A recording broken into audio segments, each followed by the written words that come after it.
This season, I am excited to host more people and share more of my own wisdom gained from my life experience thus far. I have seen things that not anyone else has, and I know my perspective is valuable because I am here on purpose. I look forward to hearing more stories myself. Listen intently as we hear stories of wisdom from everyday people.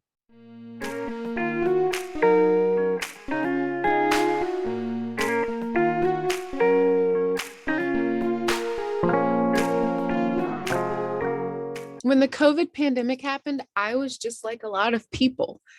What is going on? How are we going to navigate this? How much food do we need? I wasn't in the toilet paper crowd, but truth be told, I had already bought 30 rolls from Costco a week before. Yes, 30 rolls before I knew such lockdowns were going to happen. So I didn't know that would even be an issue. I grew up in the camp that was okay, here's what we're going to do, rather than the camp that was, oh my goodness, life is over as we know it, and I'm never going to survive again. But then people were dying. It got real fast. Still, we held on. I know that people were really having first world problems.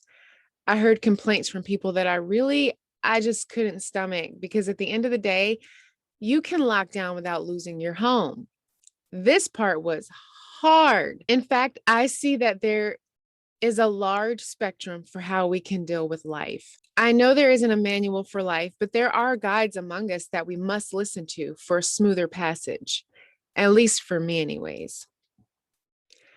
I can remember times where we may have run out of butter, and I didn't really get upset. I think somehow I knew that in the grand scheme of life, it's butter. When my daughter died, the world seemed to collapse as I knew it. So when COVID-19 hit, it felt familiar. Things were not going to be the same again, and I embraced it.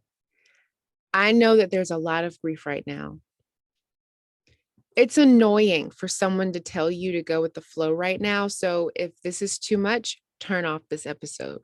There. Where was I? Going with the flow can be annoying to hear when you are in the middle of it and you are pushing against it.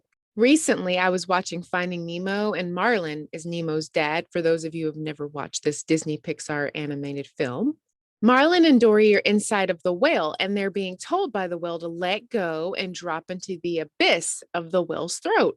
No, says Marlin, I'm not letting go, but they did.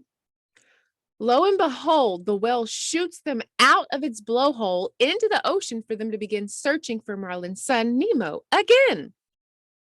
Then the other day, I saw a newer version of The Cat in the Hat, the one with Mike Myers. There's a specific part where the brother has to put a lock back on a chest. He has to let go of his sister's hand, use that hand, put the lock on, yet it means letting her go. She won't do it. Finally, he says, I can't save you unless you let go. She does. There's something to this. Going with the flow of what happens and finding where you thrive in it all. So, what are you going to do with the flow of this season? Have you let go so that you can experience a new life? This is where we are. Nothing is the same for a large population of our world, will never be the way it was. When my daughter died, I didn't fight that she died. I was just pissed that it had happened. And I had to walk this new path at times alone. No one could go into the healing chambers I was in. No one could even hold my hand at times. It was awful. But it showed me that I didn't need those people holding my hand. Here I am. Their hands did not get me through. God did. I know some of you do not believe in God. I do. Going with the flow of life for me requires my knowledge that there is definitely something greater than I that gets me through all of this every day. Another way I go with the flow is to mourn.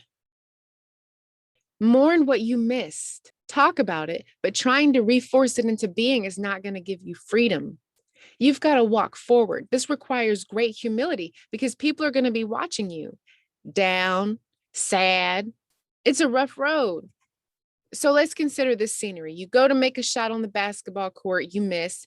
You can keep playing, get upset that you missed it while using that energy to keep the momentum going and try again.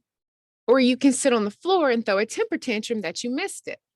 There are definitely other scenarios in between, by the way. You get to choose. However, you do not have sole control over what happens. So pushing against the flow, it's only going to cause more harm that is unnecessary. So right now, what are you pushing against? Number one, write down what you're pushing against. 2, let go. Number 3, breathe. Number 4, think about the new things you can do in this new space that you're in. 5, remember that you can choose to go with the flow, but you cannot choose what the flow is going to look like. 6, it is what it is.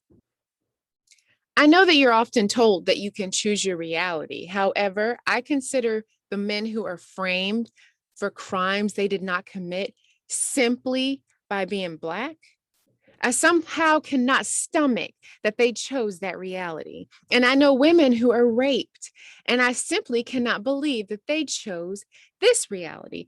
Little children who are kidnapped did not choose that reality.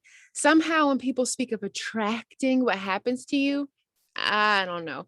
I cannot subscribe to the belief that I attracted the circumstance where my daughter died inside of my womb. To each their own.